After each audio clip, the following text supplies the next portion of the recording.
Alhamdulillahil izzatil ladzi jahannam bikitabi fassalnahu ala hudaw wa rahmah liqaumi yu'minun.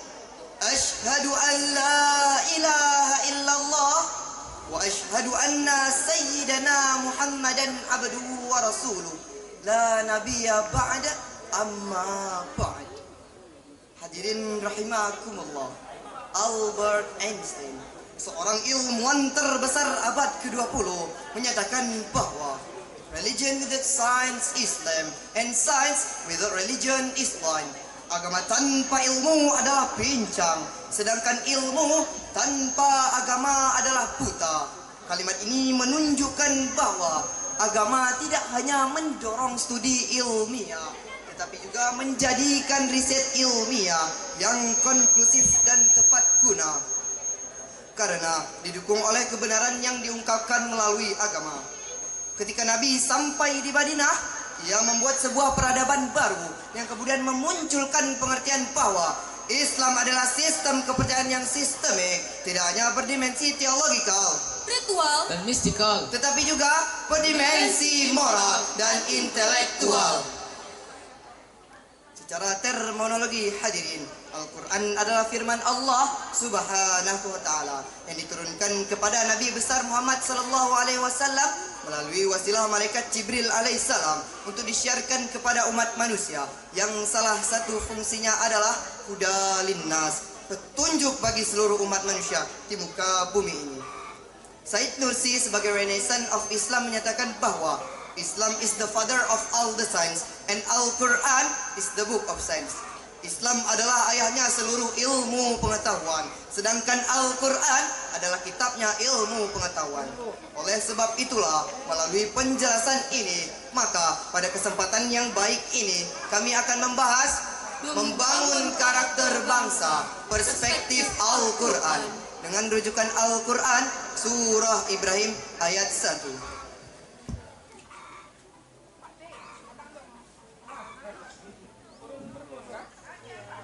أعوذ بالله من الشيطان الرجيم.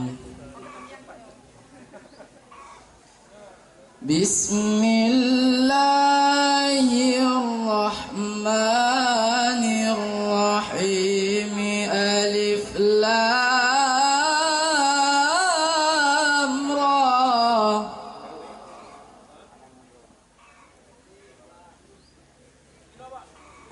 كتاب أنزلناه إليك لتخرج الناس من الظلمات إلى النور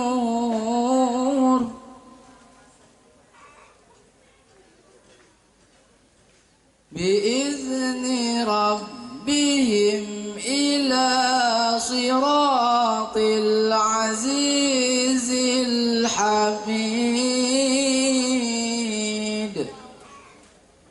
صدق الله العظيم.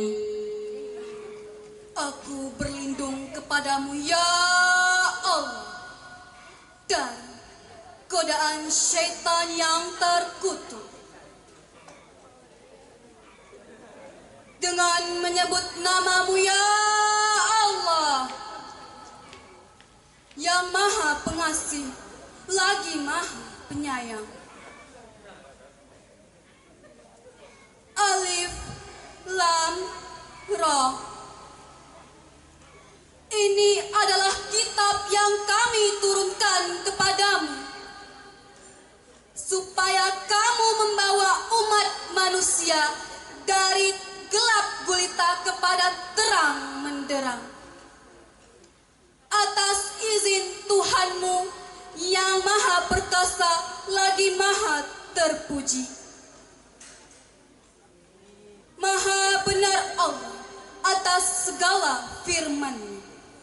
Hadirin rahimakumullah, Profesor Dr. Muhammad Quraisy Shihab di dalam tafsir Al-Misbah menjelaskan bahwa penjelasan tentang pentingnya Al-Quran disebutkan oleh Allah Subhanahu wa Ta'ala dengan berbentuk jamak untuk kata Al-Zulumat, sedangkan An-Nur dengan berbentuk tunggal. Penjelasan tentang Al-Quran sebagai penerang atau An-Nur benar-benar menunjukkan bahwa antara Al-Quran dengan membangun karakter bangsa terdapat hubungan yang saling mengikat.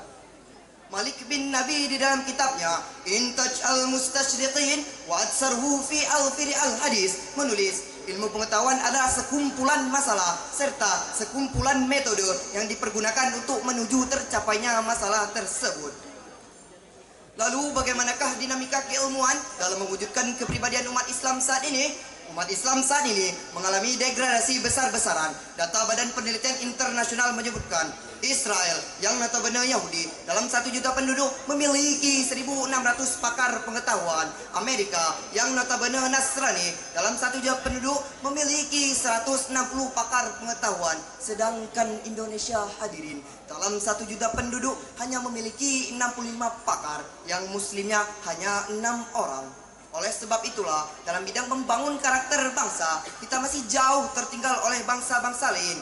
Kita masih jauh tertinggal oleh Jepang yang Buddhis Taois. Bahkan kita jauh tertinggal oleh Korea yang Konfusianis Taois. Padahal 14 abad yang lalu kita telah diperintahkan untuk membaca dan membangun karakter bangsa. Bacalah Al-Quran supaya hidup teratur. Bacalah alam agar lahir karya-karya luhur. Bacalah diri supaya hidup tidak takabur. Sebab membaca dalam Islam harus dibarengi serta diimbangi dengan Bismi rabbikal ladzi khalaq. Dengan menyebut nama Tuhanmu yang mencipta. Hadirin rahimakumullah. Dalam kitab Jami' al-Bayan an Ta'wil Al-Quran, Imam Al-Tabari menjelaskan bahwa yang dimaksud dengan ayat di atas adalah ma hadaru bihi man amarallah wa aqabihi wa qa'aihi ballam mim qablihim. Dan pada akhirnya kami mengajak, Wahai saudara-saudaraku orang Osemindo, mari kita jadikan Al-Quran kandi pedoman hidup.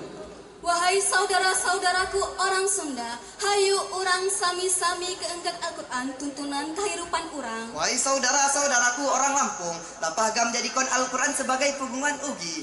Wahai saudara-saudaraku orang Perancis, always utilize for Al-Quran for learning trade. Wahai saudara-saudaraku orang Jepang, ja'a Al-Quran wa watashi cacino kia kashuni nari masuk. Demikianlah yang dapat kami sampaikan. Mudah-mudahan ada manfaatnya. Wabillahi taufiq wal hidayah.